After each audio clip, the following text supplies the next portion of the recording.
Hi everyone, once again you all welcome the wonderful session of the Core Biology Institute। मैं Azhar sir आपका biology mentor आप सभी लोगों का बहुत स्वागत करता हूं और उम्मीद करता हूं कि आप अच्छे होंगे, हेल्दी होंगे और बहुत बेहतरीन डायरेक्शन में अपनी बोर्ड एग्जामिनेशन की प्रिपरेशन को आगे बढ़ा रहे होंगे। क्या स्टूडेंट्स सभी को बोर्ड एग्जामिनेशन को लेके पैनिक है?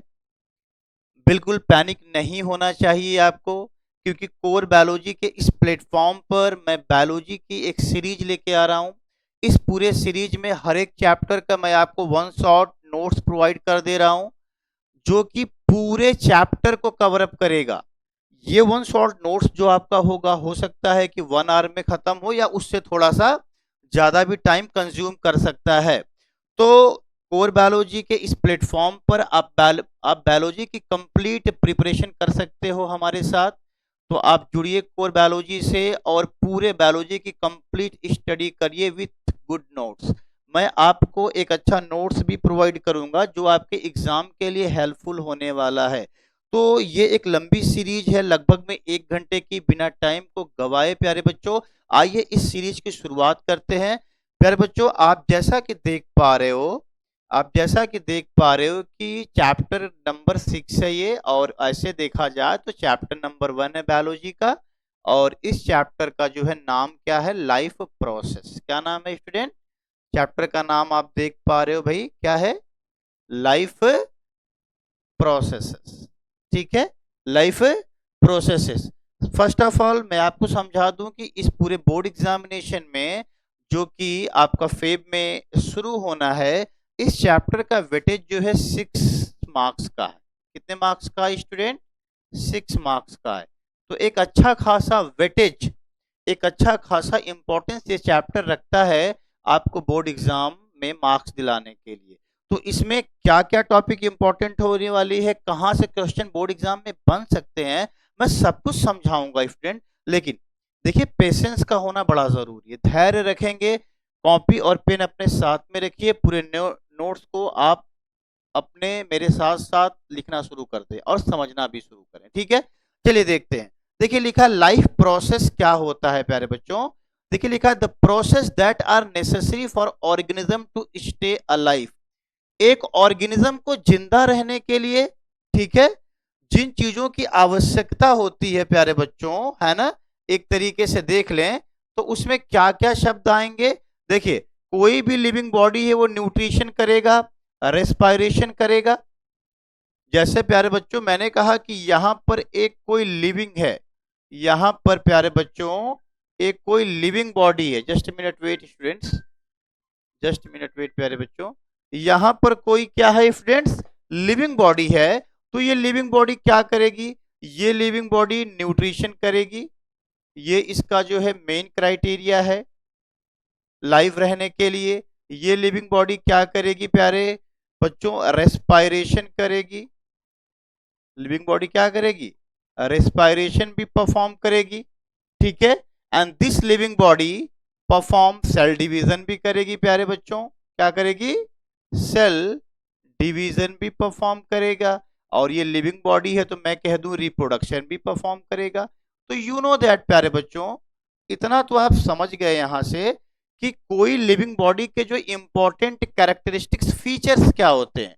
ये लिविंग बॉडी है तो लिविंग बॉडी क्या करेगी? न्यूट्रिशन परफॉर्म करेगी, रेस्पायरेशन करेगी, रिप्रोडक्शन करेगी, सेल डिवीजन करेगी, मेटाबॉलिक एक्शन भी करेगी प्यारे बच्चों। ठीक है, अब देखो क्या कह रहा है, criteria of life. Criteria of life में प्यारे बच्चों होता है growth and movement. Growth and movement, बात समझ में आ रही है भाई? किसी भी लिविंग बॉडी की क्राइटेरिया क्या होती है? उसके अंदर ग्रोथ होगी और क्या होगी? मूवमेंट होगी। ग्रोथ होगी प्यारे बच्चों और क्या होगी?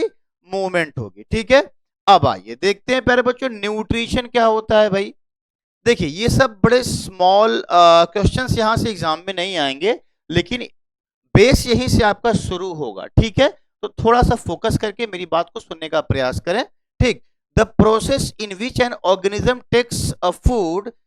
takes a food, utilize it to get energy for growth, repair and maintenance etc. The excrete the waste material from the body। देखिए क्या कह रहा है, न्यूट्रिशन एक तरीके का प्रोसेस है प्यारे बच्चों। ठीक है, जिस प्रोसेस से कोई भी ऑर्गेनिज्म फूड को इनटेक करता है और उस फूड से एनर्जी क्या करता है भैया, पाता है। बात समझ में आ रही है? और उस एनर्जी से उस ऑर्गेनिज्म के अंदर ग्रोथ होगी, क्या होगी, और रिपेयर का काम होगा, सेल रिपेयर का काम होगा, बॉडी मेंटेनेंस का काम होगा, और उसके बाद कुछ एक्सक्रीटरी मटेरियल भी बॉडी से क्या होंगे, बाहर रिलीज होंगे। For an example student, you all listen very carefully. मैं कह रहा हूं कि जब आप फूड को इंटेक करते हो, कॉम्प्लेक्स फूड को सिंपलेस्ट फॉर्म में आप कन्वर्ट कर देते हो, आप उसे चबाते हो, फिर उसे क्या करते हो भाई, निगलते हो, ठीक है। उस फूड का क्या होता है, डाइजेशन होता है। तो जो प्रोसेस है फूड को इंटेक करने की, इसको मैं न्यूट्रिशन कह रहा हूं। उसके बाद जो फूड हम खा रहे हैं, उस फूड से हमें एनर्जी मिल जाएगी। एनर्जी मिल गई प्यारे बच्चों, उस एनर्जी से हमको क्या फायदा होगा, ग्रोथ हमारी होगी, हमारे सेल की रिपेयरिंग होगी, बॉडी की मेंटेनेंस होगी, और इसके बाद जब सारा काम हो जाएगा, बॉडी में कुछ वेस्ट मटेरियल भी रिलीज होंगे। यहां पर लिखा देखिए, and excrete the waste material from the body. मतलब जो वेस्ट मटेरियल होगा उसको शरीर से क्या किया जाएगा, बाहर रिमूव कर दिया जाएगा। This whole process, this whole and this complete process is called nutrition. चलो न्यूट्रिशन याद करो मेरे साथ। मैंने फूड को इनटेक किया, ये एक प्रोसेस है, उस फूड से हमें एनर्जी मिलेगी, उस एनर्जी से हमारी ग्रोथ होगी, बॉडी में सेल की रिपेयरिंग होगी, मेंटेनेंस होगी, और उसके बाद कुछ जो वेस्ट मटेरियल निकलेगा उसको हम बॉडी से क्या करेंगे, एक्सक्रीट कर देंगे, बाहर निकाल देंगे, ठीक है। This is called nutrition. Student इतनी बात समझ में आ गई प्यारे बच्चों? अब अगर मैं एग्जाम में यहां से क्वेश्चन आपसे पुटअप करता है कि how many kinds of nutrition, देखिए ये यहां पर इंपॉर्टेंट है प्यारे बच्चों, ठीक है। यहां से क्वेश्चन आ सकता है टाइप्स ऑफ न्यूट्रिशन। आप क्या बताओगे? Nutritions are of two types प्यारे बच्चों, autotrophic nutrition and heterotrophic nutrition. Autotrophic nutrition and heterotrophic nutrition. देखिए ऑटोट्रॉफिक न्यूट्रिशन ये है प्यारे बच्चों, तो ऑटो का मतलब आप बता दीजिए क्या है। देखिए ऑटो का मतलब होता है सेल्फ, एंड यहां जो ट्रोफोस लिखा है इसका मतलब होता है नरिशमेंट। क्या होता है? नरिशमेंट। ऑटोट्रॉफिक न्यूट्रिशन में ऐसे ऑर्गेनिज्म आते हैं जो अपनी फूड की प्रिपरेशन खुद से करते हैं, किसी के ऊपर डिपेंडेंट नहीं रहते हैं। देखिए लिखे यार, सेल्फ नरिशमेंट, सेल्फ नरिशमेंट। इसमें एग्जाम्पल क्या आएगा, प्लांट आ जाएगा, एल्गी आ जाएगा, ब्लू ग्रीन एल्गी आ जाएगा बेटा, ब्लू ग्रीन बैक्टीरिया। अगर मैं एग्जाम में पूछे कि write the example of autotrophic organism, तो you have the example, number 1 is the plant, number 2 is the algae, number 3 is the blue green bacteria, blue green bacteria. Clear प्यारे बच्चों? तो आप बता सकते हो कि what is the autotrophic organism. ये ऐसे ऑर्गेनिज्म होते हैं जो अपनी फूड की प्रिपरेशन खुद से करते हैं, किसी दूसरे के ऊपर डिपेंडेंट नहीं रहते हैं, उनको ऑटोट्रॉफ्स कहते हैं या ऑटोट्रॉफिक कहते हैं, ठीक है। चलिए अब प्यारे बच्चों यहां पर आ जाइए, आगे थोड़ा सा चलते हैं, नेक्स्ट स्लाइड पे लेके चलता हूं, और ये पूरा टाइप्स ऑफ न्यूट्रिशन मैं आपको समझाने का प्रयास करता हूं प्यारे बच्चों। Just a minute wait student, थोड़ा सा आपको, यस, चलिए देख रहे हैं स्टूडेंट, टाइप ऑफ न्यूट्रिशन में पहला आपने पढ़ा प्यारे बच्चों, यहां पर क्या पढ़ा आपने कि autotrophic nutrition, example plant, algae, blue green bacteria. Process क्या होगा बेटा, प्लांट क्या परफॉर्म करता है, फोटोसिंथेसिस। प्लांट क्या परफॉर्म करता है, फोटोसिंथेसिस, ठीक है। देखिए फोटो मींस होता है लाइट प्यारे बच्चों, और सिंथेसिस का मतलब होता है टू कंबाइन, टू कंबाइन, ठीक। अब एग्जाम में कई बार ये क्वेश्चन आ चुका है प्यारे बच्चों, मैं लिख रहा हूं और आप नोट करिएगा। एग्जाम में क्वेश्चन आ चुका है कि what is the raw material, what is the raw material for photosynthesis। बेटा ये 2 नंबर में कई बार ये क्वेश्चन बोर्ड एग्जाम में पूछा जा चुका है कि what is the raw material for the photosynthesis. अगर मैं किसी पौधे के अंदर फोटोसिंथेसिस होती है तो उसमें कौन कौन सा मटेरियल लगेगा? तो यू हैव द आंसर प्यारे बच्चों कि कार्बन डाइऑक्साइड, ठीक, carbon dioxide number 1, water, sunlight and chlorophyll. These are the essential raw material for the photosynthesis.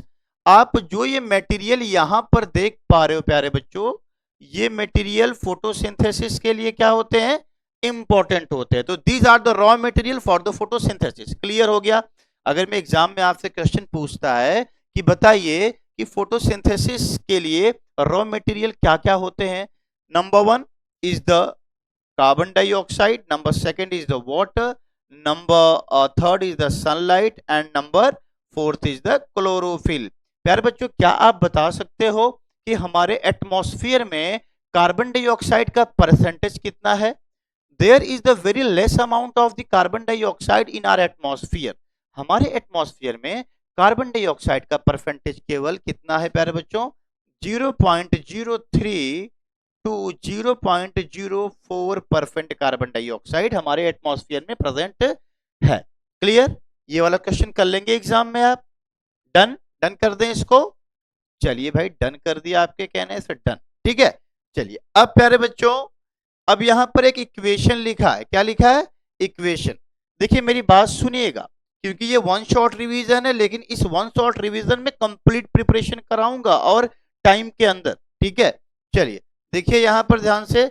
यहां पर लिखा है कि कार्बन डाइऑक्साइड, कार्बन डाइऑक्साइड. प्यारे बच्चों, यहां पर मैं अगर मैं एक प्लांट बना दूं ऐसे, बात समझिएगा थोड़ा सा, ये उसकी रूट्स हैं. ठीक है, बात समझिएगा. प्यारे बच्चों, इस प्लांट ने कार्बन डाइऑक्साइड कहां से कैरी किया? एटमॉस्फेयर से, इन्वायरमेंट से कैरी कर लिया. वाटर कहां से ले लिया प्यारे बच्चों? भाई सॉइल से ले लिया, रूट के हेल्प से. यहां से वाटर अंदर चला गया. देखो एटमॉस्फेयर से क्या आ गया? CO2 आ गया. वही इस रिएक्शन में है. वाटर कहां से गया बाबू? वाटर रूट से गया ऊपर की तरफ, तो यहां पर वाटर आ गया. अब यहां लिखा है सनलाइट. बाबू सनलाइट कहां से आएगी यार? सनलाइट सन से आएगी. ठीक है, तो सनलाइट. क्लोरोफिल कहां प्रेजेंट होगा? क्लोरोफिल इसके प्लांट के लीफ के अंदर होगा. तो carbon dioxide plus water reaction करेंगे सनलाइट और क्लोरोफिल की प्रेजेंस में, और जो ये प्रोडक्ट बनाएंगे प्यारे बच्चों, ये क्या बनाएंगे? ग्लूकोज बनेगा बेटा. क्या बनेगा? ग्लूकोज बनेगा. समझ में आ रहा है? प्लस क्या बनेगा? ऑक्सीजन. और प्लस क्या बनेगा? इसके आगे H2O भी मैं लिख दे रहा हूं. ठीक है, और पानी बनेगा. क्या बनेगा? पानी बनेगा. समझ में आ रहा है? तो कार्बन डाइऑक्साइड जब और वाटर जब आपस में रिएक्शन करते हैं तो ग्लूकोज C6H12O6, ये ग्लूकोज का फॉर्मूला है, ये बनेगा. प्लस ऑक्सीजन रिलीज होगी, प्लस वाटर बनेगा. प्लस क्या बनेगा? अब ये इक्वेशन एग्जाम में पूछता है कि write the equation of the photosynthesis. तो इसको भैया हम इंपॉर्टेंट लगा ले प्यारे बच्चों कि ये फोटोसिंथेसिस की इक्वेशन है, ये आपको याद होनी चाहिए. ठीक. अब प्यारे बच्चों, यहां पर एक बात कह रहा है कि फोटोसिंथेसिस में 3 स्टेप लिखे हैं बेटा. क्या लिखे हैं? कुछ स्टेप्स लिखे हैं. देखिए पहला स्टेप लिखा है energy convert light solar energy to chemical energy. ठीक है, role of the chlorophyll to trap the sun to sun's energy for the photosynthesis. चलिए अब प्यारे बच्चों, मैं आपको एक स्लाइड पे लेके चलता हूं और थोड़ा सा इसको डिटेल में समझाने का प्रयास करता हूं. ठीक है, तो थोड़ा सा मूव करें प्यारे बच्चों. ये नोट कर लिया आप, स्क्रीनशॉट ले लीजिए इसका. Very nice student. थोड़ा सा मैं आपको लेके चलता हूं स्लाइड्स के ऊपर प्यारे बच्चों. ठीक है, जस्ट मिनट वेट स्टूडेंट्स. या ओके ओके ओके ओके, एक नई स्लाइड आप बच्चों के लिए मैं ले लेता हूं. चलिए प्यारे बच्चों, फोटोसिंथेसिस आप मैं थोड़ा सा आपको समझाऊंगा. ठीक है, चलिए, और बहुत लंबा समय नहीं लूंगा आपका इसमें, बहुत जल्दी समझा दूंगा आपको इसको. फोटोसिंथेसिस कौन करेगा प्यारे बच्चों? प्लांट करेगा. फोटोसिंथेसिस कौन करेगा? प्लांट करेगा. एग्जाम्पल ले लेते हैं प्लांट्स का. ठीक है, सिलेबस में प्लांट्स का दिया है, वैसे आपने देखा कि इसमें भाई कुछ एल्गी भी हैं और कुछ ब्लू ग्रीन बैक्टीरिया भी हैं, but there is the example of the plant in your syllabus, तो बात इसी के करना है प्यारे बच्चों, ठीक है। तो अब आ जाओ, देखो अब फोटोसिंथेसिस में पहला क्या होता है, एक स्टेप है कि सनलाइट, पहला स्टेप है कि सनलाइट, द सन एनर्जी कह लो, the sun energy absorbed by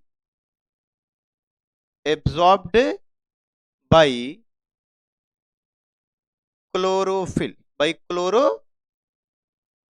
sun की एनर्जी क्लोरोफिल के द्वारा पहले एब्जॉर्ब कर ली जाएगी। चलो पहले इस बात को तुम्हें समझाता हूं प्यारे बच्चों। देखिए प्यारे बच्चों, अगर मैं यहां पर ये एक लीफ है, क्या है, एक लीफ है, एक प्लांट की लीफ है, ठीक, प्लांट की लीफ है प्यारे बच्चों। अब आप जानते हैं कि प्लांट में क्लोरोफिल होता है, प्लांट में क्या होता है, क्लोरोफिल, और इसी को हम कहते हैं ये ग्रीन पिगमेंट, क्या कहते हैं प्यारे बच्चों, ग्रीन पिगमेंट। इसी ग्रीन पिगमेंट का नाम क्या है, क्लोरोफिल नाम है। इतना क्लियर हुआ प्यारे बच्चों। अब मेरी बात सुनो एकदम ध्यान से भाई, देख पेशेंस, फिर कहूंगा कि पेशेंस का होना बहुत जरूरी है, पैनिक नहीं होना, एकदम धीरे धीरे हर एक टॉपिक को समझ लेना है, ठीक है। अब देख, अब अगर मैं ये क्वेश्चन बनता है प्यारे बच्चों कि ये क्लोरोफिल लीफ में कहां पर होता है, तो द क्लोरोफिल प्रेजेंट इन, देखो यहां पर एक सेंटेंस में चेंज कर दे रहा हूं बेटा, point number 2, chlorophyll chlorophyll present in, chlorophyll present in कहां पर, क्लोरोप्लास्ट में प्रेजेंट होता है प्यारे बच्चों।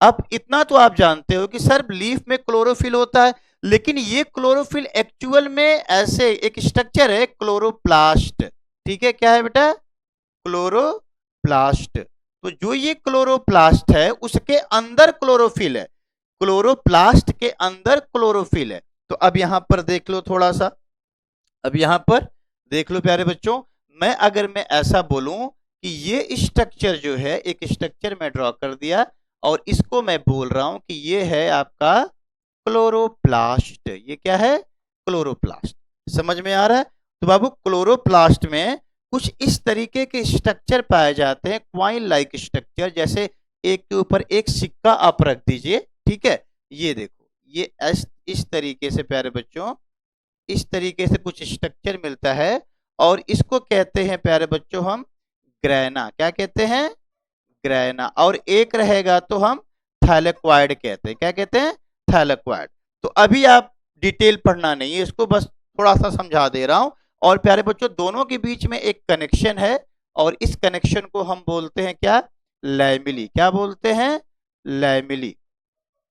ये स्ट्रक्चर किसका है, याद करिए, क्लोरोप्लास्ट का है। और मैं आपको समझाया हूं कि इसी क्लोरोप्लास्ट के अंदर क्लोरोफिल होता है, ठीक है। तो अब मेरी बात सुनो, चलो अगर मैं आप ऐसा कह रहे हो बेटा, और ये जो स्ट्रक्चर जो आपको हॉलो कैविटी दिख रही, खाली खाली जगह है, इस खाली जगह को क्या कहते हैं प्यारे बच्चों, स्ट्रोमा कहते हैं, क्या कहते हैं, स्ट्रोमा कहते हैं। क्लियर हुआ बच्चा। अब मेरी बात सुनो, ये जो आपका ग्रेना है इसे आप थैलेक्वाइड कंप्लीट को भी कह सकते हो, ठीक है, लेकिन अभी उतना डिटेल मत जाओ। इसके अंदर भरा होता है क्लोरोफिल। देखो ये ग्रेना के अंदर क्या भरा है प्यारे बच्चों, क्लोरोफिल भरा है, क्या भरा है, क्लोरोफिल भरा है। तो अगर मैं आपसे कोई पूछे ये बात कि बताइए कि लीफ में क्लोरोफिल कहां पर है, आप कहोगे लीफ में क्लोरोफिल क्लोरोप्लास्ट के अंदर है, और क्लोरोप्लास्ट में कहां पर है, ग्रेना के अंदर है, कहां पर है, ग्रेना के अंदर है। तो प्यारे बच्चों इसी ग्रेना के अंदर जहां पर क्लोरोफिल है, इसी ग्रेना के अंदर लाइट रिएक्शन चलता है, कौन सा, लाइट रिएक्शन चलता है। और जो ये स्ट्रोमा देख रहे हो ना बेटा, स्ट्रोमा के अंदर कैसा रिएक्शन चलता है, डार्क रिएक्शन चलता है, कैसा रिएक्शन चलता है, डार्क रिएक्शन चलता है। अब सोचो पहला सेंटेंस आपने क्या लिखा, आपने लिखा chlorophyll present, sorry, the sun energy absorbed by chlorophyll. तो जो सन से जो लाइट आएगी, जो यूवी रेज आएगी, जो यूवी रेज आएगी, इस यूवी रेज को कौन पकड़ लेगा, क्लोरोफिल। तो बताओ पहला सेंटेंस क्लियर हुआ कि सन एनर्जी को एब्जॉर्ब कर लिया क्लोरोफिल ने, कर लिया। अब बाबू ये क्या होगा कि जो है इस सन एनर्जी को केमिकल एनर्जी में कन्वर्ट, आपकी एनसीईआरटी लिखती है दूसरा पॉइंट, पॉइंट नंबर सेकंड मैं यहां लिख रहा हूं बेटा, यही लिख दूं, कहां लिखूं, चलो यही लिख देता हूं। एनसीईआरटी लिखती है कि जो सन एनर्जी है, ठीक है, the sun energy, the sun energy, energy converted into chemical energy, क्या लिखती है, केमिकल एनर्जी।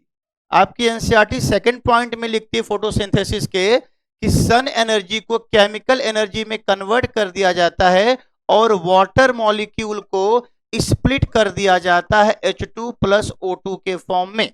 ये सेकंड है भाई।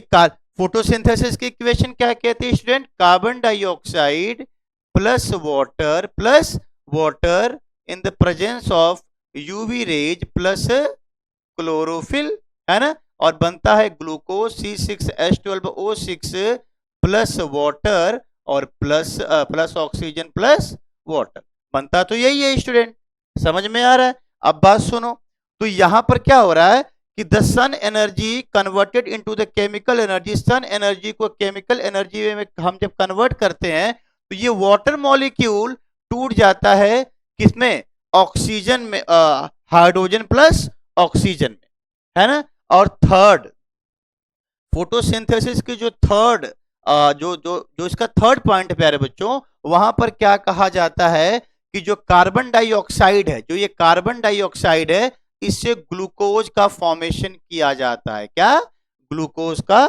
फॉर्मेशन किया जाता है। तो क्या बात समझ में आई, आपको बात समझ में आई प्यारे बच्चों की पूरी फोटोसिंथेसिस की जो रिएक्शन है वो किस तरीके से चल रही है। पहले सनलाइट को एब्जॉर्ब कर लिया जाता है क्लोरोफिल के थ्रू, उसके बाद जो सन की एनर्जी को केमिकल एनर्जी में कन्वर्ट कर देते हैं जिससे water molecule H2 plus O2 में टूट जाता है। और लास्ट पॉइंट है प्यारे बच्चों कि इसमें जो कार्बन डाइऑक्साइड का रिडक्शन करके उसको हम ग्लूकोज में कन्वर्ट कर देते हैं, किसमें, ग्लूकोज में। बात समझ में आ रही है। अब चलिए, ये तो रहा अबाउट द फोटोसिंथेसिस प्यारे बच्चों। अब आपको हम ले चलते हैं स्लाइड्स के ऊपर, अपनी स्लाइड्स के ऊपर ले चलते हैं। चलिए अब थोड़ा सा इधर आइए, कौन कौन से ऐसे फैक्टर्स हैं प्यारे बच्चों जो फोटोसिंथेसिस को अफेक्ट कर सकते हैं। मतलब फोटोसिंथेसिस अभी आपने देखी किस तरीके से चल रही थी, लेकिन हमारे इन्वायरमेंट में कुछ ऐसे फैक्टर्स भी हो सकते हैं जो हमारे फोटोसिंथेसिस के रिएक्शन को प्रभावित कर सकते हैं, ठीक है।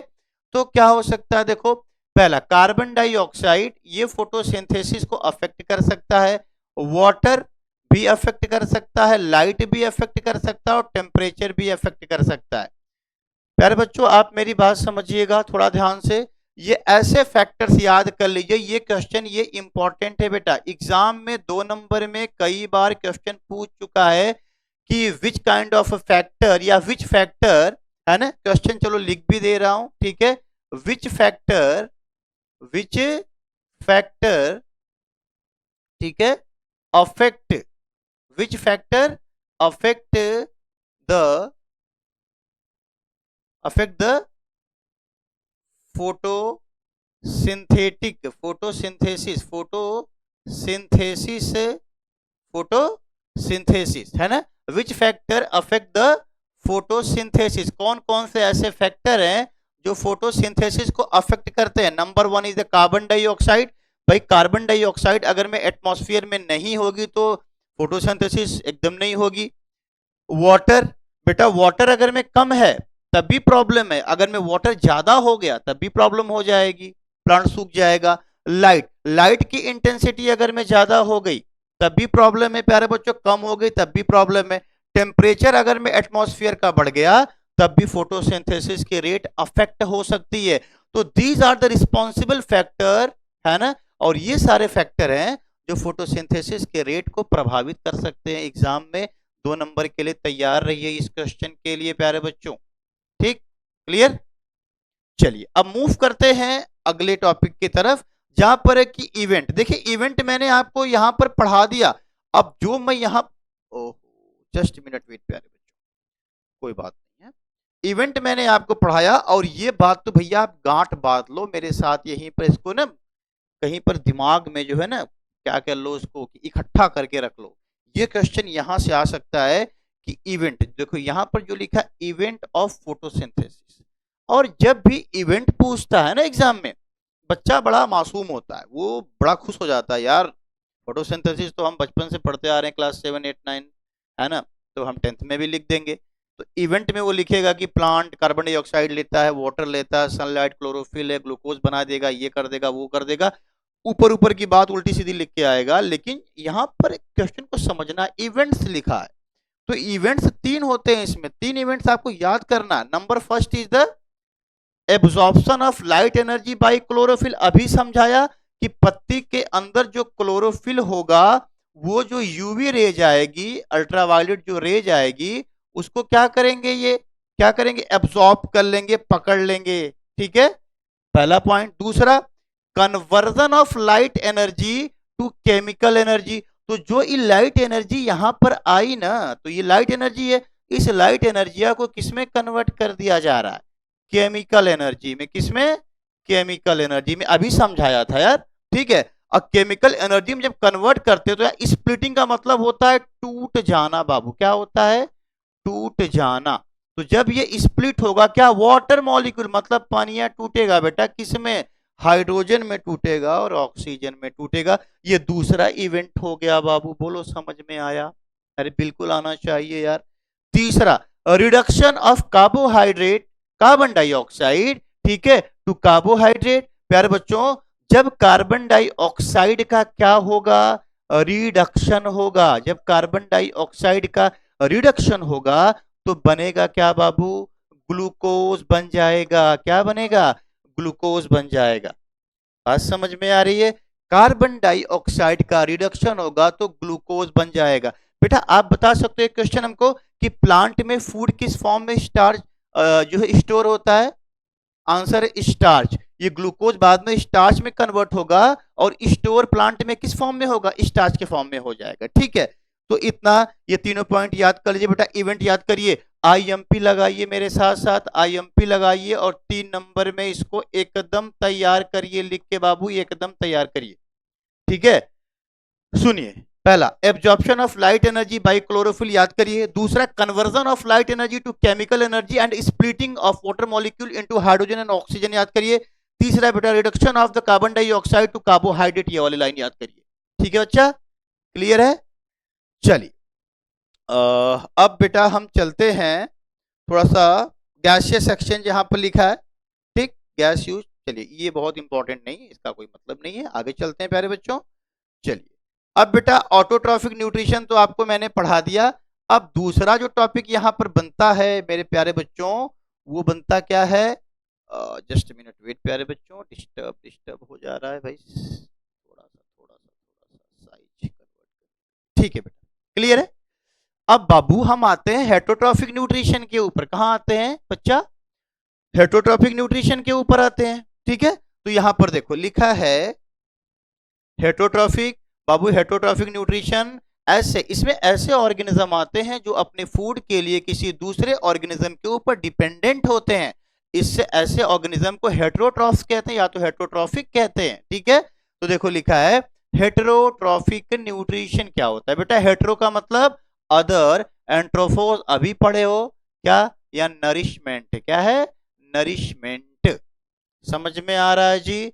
ये इसमें ऐसे ऑर्गेनिज्म आते हैं जो अपने आप को सरवाइव कराने के लिए किसी दूसरे ऑर्गेनिज्म के ऊपर डिपेंडेंट होते हैं। तो हम लोग ह्यूमन बींग कैसे हैं, हेटरोट्रॉफ्स हैं बेटा, ठीक है।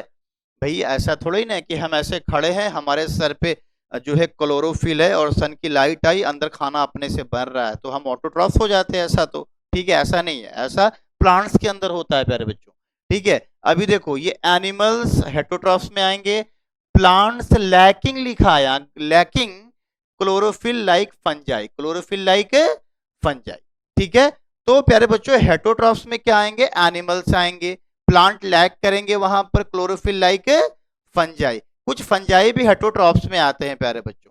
चलिए अब पहले तो ये बात याद रखिए कि हेटरोट्रॉफिक का मतलब होता है कि ऐसे ऑर्गेनिज्म, द ऑर्गेनिज्म डिपेंड, ठीक है, the organism depend to other for the survival या फॉर आवर फूड, ठीक है, ऐसे ऑर्गेनिज्म जो अपने फूड के लिए किसी दूसरे ऑर्गेनिज्म के ऊपर डिपेंडेंट होते हैं उनको हेटरोट्रॉफ कहते हैं। चलिए अब देखिए अगला न्यूट्रिशन एक इसी का टाइप है बेटा। देख हेटरोट्रॉफ में कुछ टाइप आ रहे हैं, क्या आ रहे हैं? एक आ रहा है सेप्रोफिटिक न्यूट्रिशन। पहले बोल दूं हिंदी में फिर समझाता हूं बेटा। सेप्रोफाइट का मतलब होता है ऐसे organism, the organism depend on the dead and decaying material called saprophyte. ऐसे ऑर्गेनिज्म जो अपने आप को सरवाइव कराने के लिए सड़े गले पदार्थों के ऊपर निर्भर रहते हैं, इनको सेप्रोफाइट कहते हैं। देखो क्या लिखा है, organism feed dead decaying plant और animal materials, example fungi and bacteria. प्यारे बच्चों अगर में एग्जाम में क्वेश्चन आए कि एग्जाम्पल लिखो कि सेप्रोफाइट न्यूट्रिशन कौन करता है, उसका एग्जाम्पल लिखो, तो फंजाई और बैक्टीरिया ऐसे ऑर्गेनिज्म हैं जो अपने फूड के लिए डेड एंड डिकेइंग मटेरियल के ऊपर डिपेंडेंट होते हैं, निर्भर रहते हैं। ठीक है, इन्हें सेप्रोफाइट कहते हैं। पैरासाइट क्या होता है प्यारे बच्चों? Organism obtain food from the body of another living host. ठीक है, देखो फॉर एग्जाम्पल कोई एक ऑर्गेनिज्म है वो अपने फूड के लिए किसी दूसरे ऑर्गेनिज्म पे डिपेंडेंट है, उसको पैरासाइट कहते हैं। प्यारे बच्चों पैरासाइट दो तरीके के होते हैं, endoparasite and exoparasite. अब बात सुनो बेटा, एंडो का मतलब क्या होता है? अच्छा एक्सो का मतलब पहले समझो। जैसे हम ह्यूमन हैं और हमारे सर में क्या कभी कभी तो जू आ जाते हैं ना, जू। ठीक है, तो ये जो जू है ये क्या होंगे? ये पैरासाइट हो गए और हम उनके होस्ट हो गए क्योंकि वो हमसे अपना फूड ले रहे हैं। बात समझ में आ रही है? तो एक्सो का मतलब बाहर, एंडो का मतलब अंदर। तो यहां पर देखो एंडो पैरासाइट में क्या आएगा? Parasite lives inside the body of the host. ये ऐसे पैरासाइट होते हैं, ऐसे ऑर्गेनिज्म होते हैं जो किसी होस्ट के अंदर पाए जाते हैं। एग्जाम्पल याद रखो बेटा, टैपवॉर्म, ठीक है, और राउंड वॉर्म, ये दो ऐसे एग्जाम्पल है। आप बताओ अगर मैं एग्जाम में क्वेश्चन आए कि एंडो पैरासाइट के एग्जाम्पल बताओ, तो पहले लिखोगे एंडो का मतलब अंदर, ये ऐसे पैरासाइट हैं जो बॉडी के अंदर पाए जाते हैं, and example is the tapeworm and round worm. The second one is the exoparasite. Exoparasite, parasite live on the body of the host. ये ऐसे पैरासाइट हैं जो शरीर के ऊपर पाए जाते हैं। ठीक है, जैसे lice and leech, lice and leech, अभी समझाया जू वाली बात। ठीक है बेटा, ये ऐसे पैरासाइट हैं जो बॉडी के ऊपर अपने आप को ग्रो करेंगे। ठीक है, नोट देखिए यहां पर नोट में क्या लिख रहा है, the parasite benefit while the host is usually harmed. बाबू अब जो भाई अगर में किसी के सर में जू है तो जू को तो फायदा हो रहा है कि भैया वो ब्लड को सक कर रहा है, ब्लड ले रहा है हमसे और अपना न्यूट्रिशन कर रहा है, लेकिन भैया उस जू से तो हमें नुकसान होगा ना, हमें कोई ना कोई डिजीज, बीमारियां और जो है वीकनेस क्रिएट हो सकती है। ठीक है, और देखो यहां पर एक चीज क्या लिखा, एग्जाम्पल कैस्कटा प्लांट पैरासाइट और अमरबेल, अमरबेल। ठीक है, देखो कैस्कटा प्लांट जो होता है ये पैरासाइट होता है। अब मैं ये क्या कह रहा, और इस ये कहां पर होता है? अमरबेल के ऊपर, अमरबेल के ऊपर। अब देखो एक प्लांट होता है प्यारे बच्चों अमरबेल का, ऐसे मान लो ये अमरबेल है, ठीक है, और अमरबेल के ऊपर ये जो प्लांट है ना, कौन सा? कैस्कटा। देखिए यहां लिखा ना कैस्कटा, ये अमरबेल है और इसके ऊपर ये कैस्कटा ऐसे इसको लपेट के ना ऐसे ऊपर चढ़ा रहता है। बात समझ में आ रही है?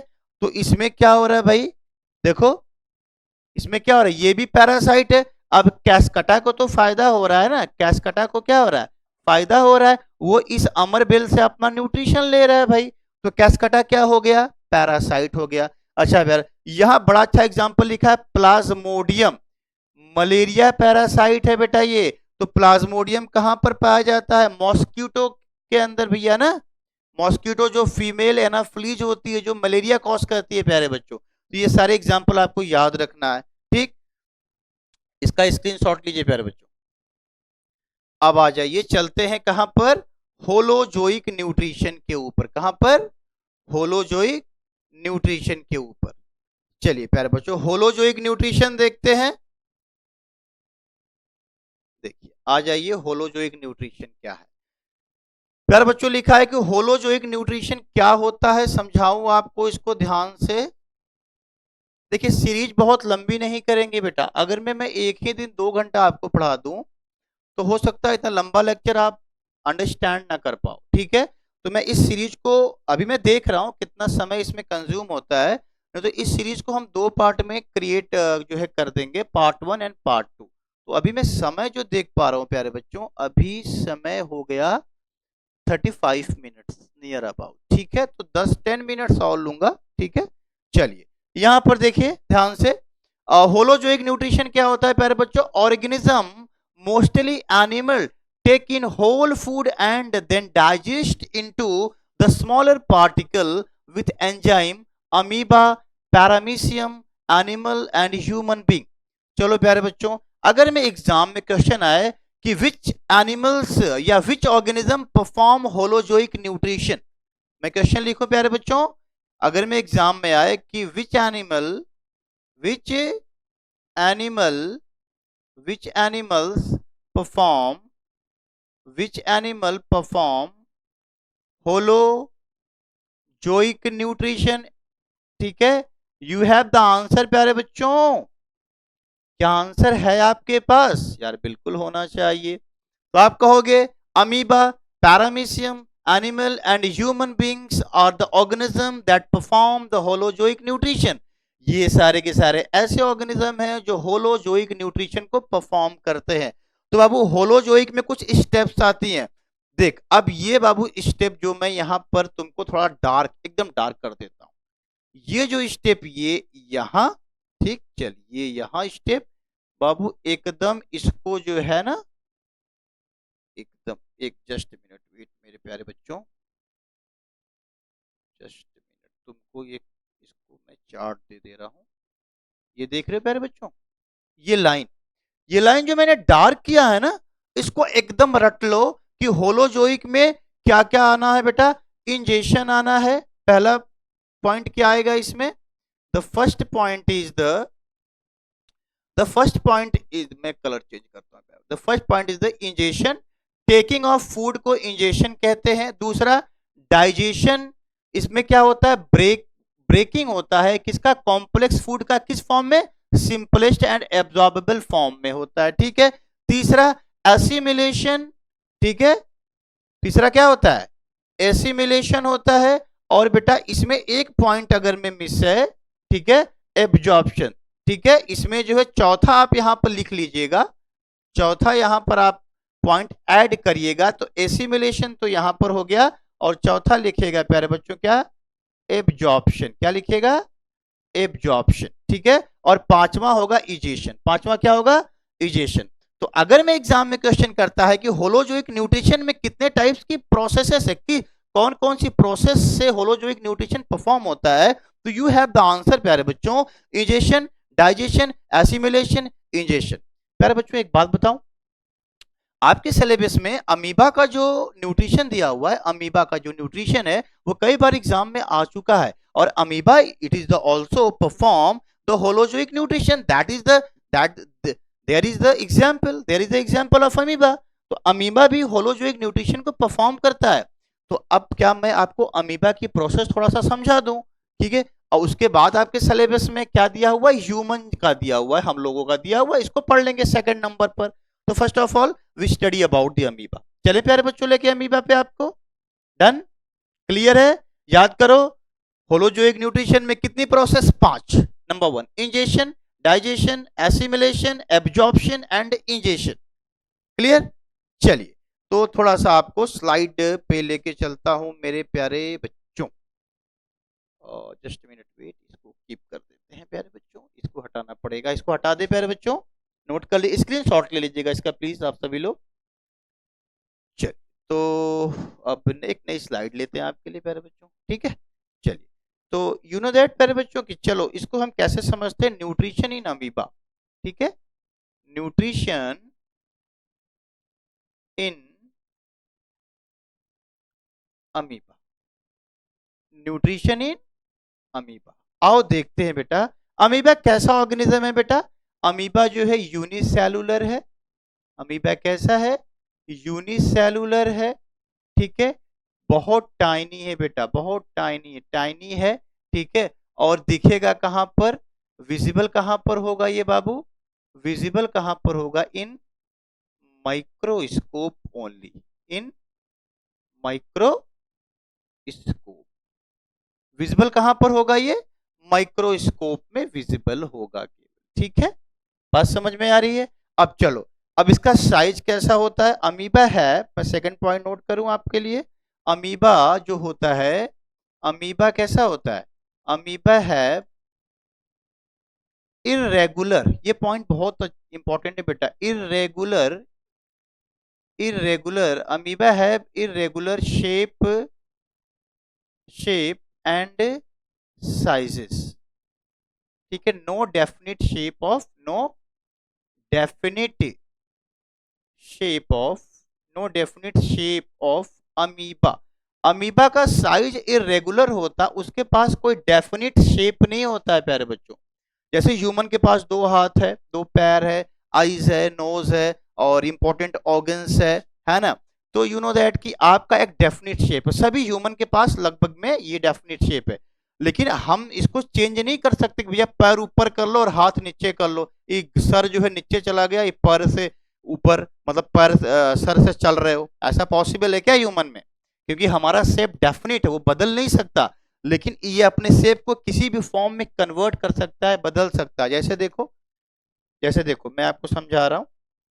ये बाबू यहां पर ये मान लो अमीबा है, क्या है ये? अमीबा है, ठीक है। तो इसका शेप कैसा लग रहा है आपको? इरेगुलर शेप लग रहा है। कैसा शेप लग रहा है? इरेगुलर शेप लग रहा है, ठीक है।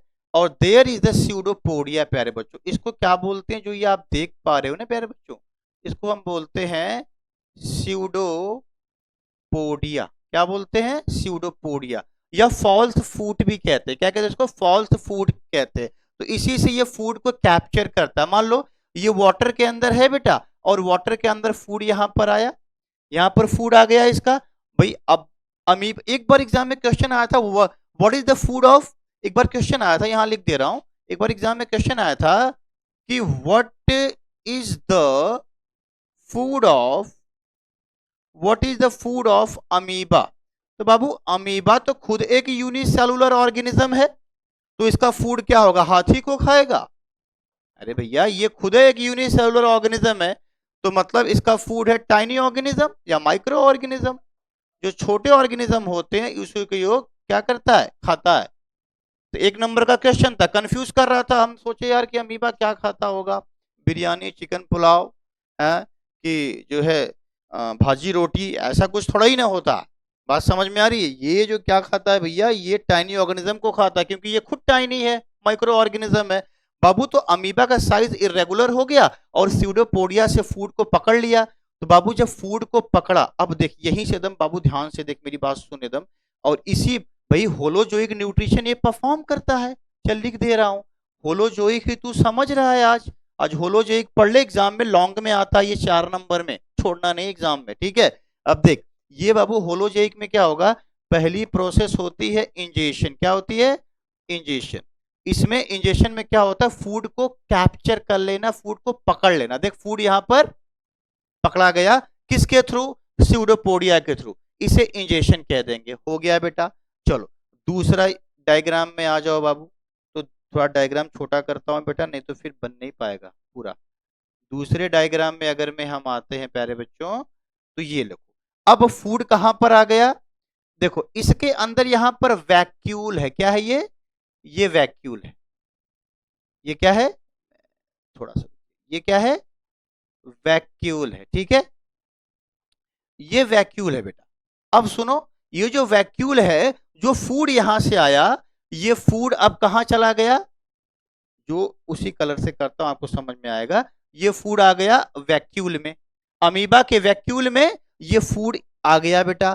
तो अब इसको क्या हम नाम दे दें? Food vacuole. क्या नाम दे दें? Food vacuole. हो गया बाबू, फिर फूड वैक्यूल हो गया। अब बाबू देखो यहीं पर इसके पास क्या होता है, ठीक है। इसके अंदर एक एंजाइम होता है बेटा, ठीक है, लाइसोजाइम एंजाइम। क्या? इसके अंदर एक एंजाइम होता है, देखो इसके अंदर बाबू एक एंजाइम होता है, लाइसोजाइम एंजाइम, लाइसोजाइम, ठीक है। कौन सा एंजाइम? लाइसोजाइम, ठीक है। ये जो लाइसोजाइम है इसको हाइड्रोलिटिक एंजाइम कहते हैं। क्या कहते हैं? हाइड्रोलिटिक एंजाइम कहते हैं। बात समझ में आ रहा है? ये जो हाइड्रोलिटिक एंजाइम है प्यारे बच्चों, ये चला जाएगा कहां पर? इस फूड वैक्यूल में। कहां चला जाएगा? सुनो, ये जो हाइड्रोलिटिक एंजाइम अमीबा के अंदर है, ये फूड वैक्यूल में चला गया, जहां पर फूड पहले से आ चुका है, और अब इस फूड का हो जाएगा क्या? डाइजेशन। तो दूसरी प्रोसेस होलोजोइक की क्या कहलाती है बबुआ? डाइजेशन कहलाती है। बोलो सही है, कहलाएगी। चलो अब देखो थर्ड स्टेप में चलो भैया, स्टेप नंबर थर्ड में चलो बाबू। स्टेप नंबर थर्ड का डायग्राम क्या कहता है बाबू? ध्यान से देखिएगा, ठीक। अब क्या हुआ? ये रहा फूड, अब फूड का डाइजेशन हो गया, फूड का क्या हो गया? डाइजेशन हो गया। अब उसका एसिमिलेशन होगा। क्या होगा? एसिमिलेशन होगा। बात समझ में आ रही है? तो जब एसिमिलेशन होगा, जो फूड यहां से निकला बाबू, वो इस अमीबा के वॉल के द्वारा एब्जॉर्ब कर लिया जाएगा। क्या कर लिया जाएगा? एब्जॉर्ब। तो इसको कहते हैं एसिमिलेशन, एसिमिलेशन। बात समझो, जो फूड का डाइजेशन हो गया, मतलब कॉम्प्लेक्स फूड सिंपलेक्स में जब कन्वर्ट हो गया, तो ये जो अमीबा की वॉल है, जो अमीबा की ये वॉल है, ये फूड को क्या कर लेगी?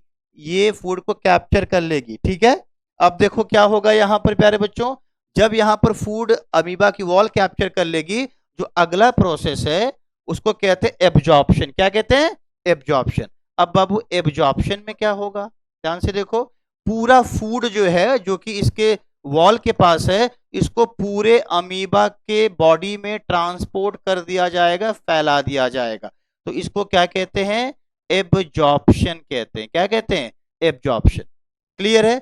और लास्ट प्रोसेस प्यारे बच्चों जो है वो क्या है? इजेशन है। मैं यही केवल लिख दे रहा हूं, ठीक है, इजेशन है। अब इजेशन का मतलब, जब फूड कंप्लीट यूटिलाइज बॉडी में हो जाएगा तो कुछ वेस्ट मटेरियल भी बाहर निकलेगा। तो वेस्ट मटेरियल जब बाहर निकलता है तो उसी प्रोसेस को बाबू क्या बोलते हैं? इजेशन बोलते हैं। अब मेरे साथ साथ दोहरा ले यार एक बार कि ह्यूमन, ये अमीबा कौन सा न्यूट्रिशन परफॉर्म करता है? अरे बोल दे यार। होलोजोइक करता है। क्या करता है? होलोजोइक करता है, ठीक है। और होलोजोइक में कितने जो है स्टेप्स हैं? पहला इंजेशन, दूसरा डाइजेशन, तीसरा प्यारे बच्चों एसिमिलेशन, एब्जॉर्प्शन एंड इजेशन। तो क्लियर है? अगर मैं एग्जाम में पूछे कि अमीबा के अंदर कैसा न्यूट्रिशन होता है, क्या बोलेगा? होलोजोइक न्यूट्रिशन होता है। कंफर्म? डन किया जाए। समय कितना हुआ बच्चा? समय हो गया आपका 48 मिनट नियर अबाउट, ठीक है। चलिए थोड़ा सा वेट करें आप। ये रहा आपका स्लाइड। क्या हुआ भाई तुझको? ओ सॉरी, ये करना है ना, उल्टा कर रहा हूं।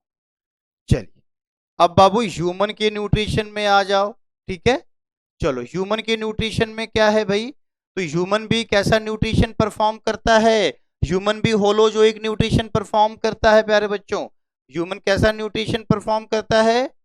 होलोजोइक न्यूट्रिशन परफॉर्म करता है। ध्यान से देखो, nutrition in human being, nutrition in human being. तो और ह्यूमन बीइंग के पास क्या होती है? Alimentary canal, alimentary canal system डाल दे आगे यार, एलिमेंट्री कैनल सिस्टम। चल समझते हैं कि एलिमेंट्री कैनल सिस्टम क्या होता है। बेटा एलिमेंट्री का मतलब होता है स्ट्रेट, और कैनल का मतलब होता है कैविटी, और सिस्टम बनता है ऑर्गन से मिलके। आप देखो एलिमेंट्री कैनल सिस्टम 5 है आपके पास। माउथ है, फूड पाइप है, स्टमक है, small intestine and large intestine. These are the element part of the elementary canal system. तो क्या सब सीधा नहीं है? माउथ से लेके एनस तक देख लो भाई आप, सब सीधा नहीं है क्या? एलिमेंट्री कहलाएगा। सबके अंदर कैविटी भी है, खाली जगह भी है, और ढेर सारे ऑर्गन से मिलके पूरा सिस्टम बना हुआ है। तो कह देंगे एलिमेंट्री कैनल सिस्टम कह देंगे प्यारे बच्चों, ठीक है। तो there is the part of the elementary canal system. First part of the elementary canal system is mouth, second part is the oesophagus, third part is the stomach प्यारे बच्चों, and fourth part is the small intestine and fifth part is the large intestine. तो अगर मैं exam में question आए कि how many parts of the elementary canal system, you have the answer the part of the elementary canal system is mouth, oesophagus, stomach, small intestine and large intestine. Clear? अच्छा, अब बेटा चलिए, अब यहां से तो आपको याद हो गया एलिमेंट्री कैनल सिस्टम के कितने पार्ट्स होते हैं। तो ये मैं यहां पर कुछ इंपॉर्टेंट्स आपको जो है एक फ्लो चार्ट प्रोवाइड करता हूं, और ये चार्ट आप एकदम याद करिए बाबू, एकदम याद करिए एग्जाम के लिए, ठीक है? चलिए ध्यान से देखिए, नीचे अभी कर देंगे इसको, ध्यान से देखिए। देख बेटा, अब एकदम कॉपी पेन अपने साथ लेके बैठिए, ये बड़ा इंपॉर्टेंट चार्ट है जो आपको पूरा समझना है प्यारे बच्चों।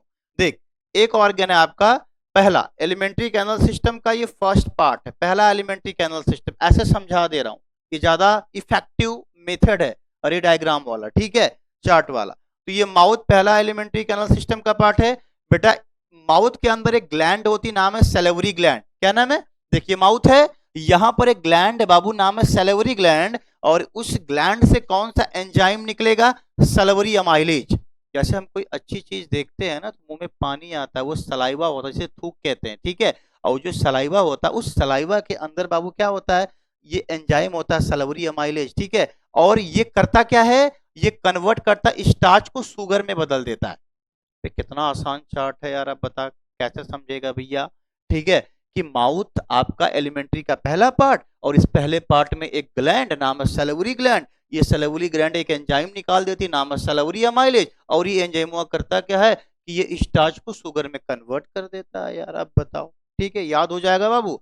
दूसरा बाबू, स्टमक सेकंड पार्ट, अच्छा यूसोफेगस इसमें नहीं दिया हुआ, तो यूसोफेगस में अलग से समझा दूंगा, अभी स्टमक आ जाओ, ठीक है? ये वैसे थर्ड पार्ट है एलिमेंट्री का, ठीक है? और स्टमक के अंदर बाबू गैस्ट्रिक ग्लैंड होती है। कौन सी ग्लैंड?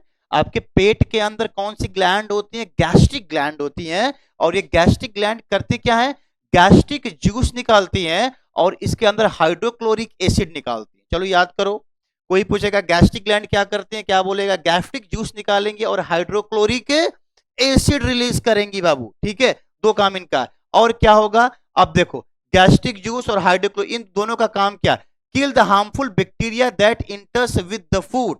बाबू मान लो आप खाना खा रहे हो, खाना कैसा है? फूड आपका कॉन्टामिनेटेड, उसमें जर्म से बैक्टीरिया है ना, उसमें फूड आपका कॉन्टामिनेटेड है, इन्फेक्टेड फूड आपका है। तो अगर मैं इन्फेक्टेड फूड आपके स्टमक में चला गया बाबू, तो क्या होगा? ये जो हाइड्रोक्लोरिक एसिड है जो कि स्टमक में जो गैस्ट्रिक ग्लैंड है, ये जो HCl यहां से निकल रहा है, ये HCl उनको क्या करेगा? मार देगा, किल कर देता है पेट में। तो बड़ा काम का चीज है ये HCl। दूसरा, mix the medium alkaline for the action of pepsin. बाबू ये जो हाइड्रोक्लोरिक एसिड होता है ना, ये स्टमक को कैसा बना देता है? अल्कलाइन बना। बड़ा इंपॉर्टेंट बात है बेटा, ये हाइड्रोक्लोरिक एसिड जो है पेट को, स्टमक को कैसा कर देता है? फूड को, जो फूड अंदर गया है उसको अल्कलाइन कर देता है। जब अल्कलाइन कर देगा तभी जो पेप्सिन आपके स्टमक में है वह प्रोटीन को क्या करेगा? ब्रेक करेगा, ठीक है? बात समझ में आ रही है? आप जो खाना खा रहे हो उसमें जो प्रोटीन है बाबू, वो प्रोटीन तभी टूटेगा जब ये हाइड्रोक्लोरिक एसिड उस प्रोटीन को सॉरी उस फूड को अल्कलाइन कर देगा। और जैसे ही फूड अल्कलाइन हुआ वैसे ही ये पेप्सिन उसको क्या करेगा? प्रोटीन में जो है प्रोटीन को तोड़ देगा, ठीक है? ब्रेक कर देगा, प्रोटीन को ब्रेक कर देगा पेप्टोन्स में। किसमें? पेप्टोन्स में ब्रेक कर देगा। समझ में आ रहा है? चलो तीसरा देखो बाबू क्या लिखा? पेप्सिन का काम, ये भी स्टमक में आपके है, तो पेप्सिन का काम होता है डाइजेशन ऑफ प्रोटीन, ठीक है? यहां पर लिख दिया, किसमें करेगा? पेप्टोन्स में कर देगा। म्यूकस बाबू, म्यूकस क्या होता है? एक जिलेटिनस मटेरियल, एक चिपचिपा पदार्थ होता है। ये जो म्यूकस है ये भी कहां पर होता है? आपके स्टमक में है बाबू। इसका काम क्या है? Protect the inner lining of the stomach. याद करो, ये म्यूकस क्या करता है? जो पेट है ना, जो पेट की इनर लाइनिंग है, इसको प्रिवेंट करता है from the corrosive action of hydrochloric acid. अच्छा बाबू, आप तो जानते हो कि हाइड्रोक्लोरिक एसिड एक स्ट्रॉन्ग एसिड है, केमिस्ट्री पढ़े हो ना? तो हाइड्रोक्लोरिक एसिड एक स्ट्रॉन्ग एसिड है, और हाथ पे एक बूंद अगर मैं ऐसे डाल दो डाल दो तो हाथ की चमड़ी क्या हो, जल जाएगी। तो आप सोचो ना यार कि अगर मैं HCl आपके पेट में है, कहां पर है, पेट में है, और ये पेट नहीं जल रहा, वो भी तो भाई मांस का ही बना हुआ है ना, मसल्स है ना, तो ये क्यों नहीं अफेक्ट हो रहा, क्यों? क्योंकि बाबू इसके ऊपर देखो, मैं ऐसे समझा रहा हूं आपको, इसके ऊपर यहां पर क्या है, म्यूकस है, क्या है, ये सब म्यूकस है, ये सब जो है म्यूकस है, क्या है, म्यूकस है। तो ये जो म्यूकस है, म्यूकस हाइड्रोक्लोरिक एसिड से प्रिवेंट कर रहा है स्टमक के इनर लाइनिंग को, यही बात तो यहां लिख रहा है, याद हो जाएगा। चलो अब देखो, आ जाओ स्मॉल इंटेस्टाइन पे, आ जाओ बालक, देखो क्या कह रहा है इसको, स्मॉल इंटेस्टाइन क्या कह रहा है, लीवर। स्मॉल इंटेस्टाइन में यहां पर क्या लिख दिया है, ग्लैंड लीवर लिख दिया है, ठीक है। चलो एक इसका फंक्शन आगे दिया होगा बेटा, थोड़ा सा इसको मूव करता हूं ऊपर की तरफ, ठीक है, इसको आप नोट करिए, ध्यान से देखिए इसको, इसको मूव करते हैं ऊपर की तरफ, पूरा समझ में आएगा तब आपको। स्मॉल इंटेस्टाइन, ठीक,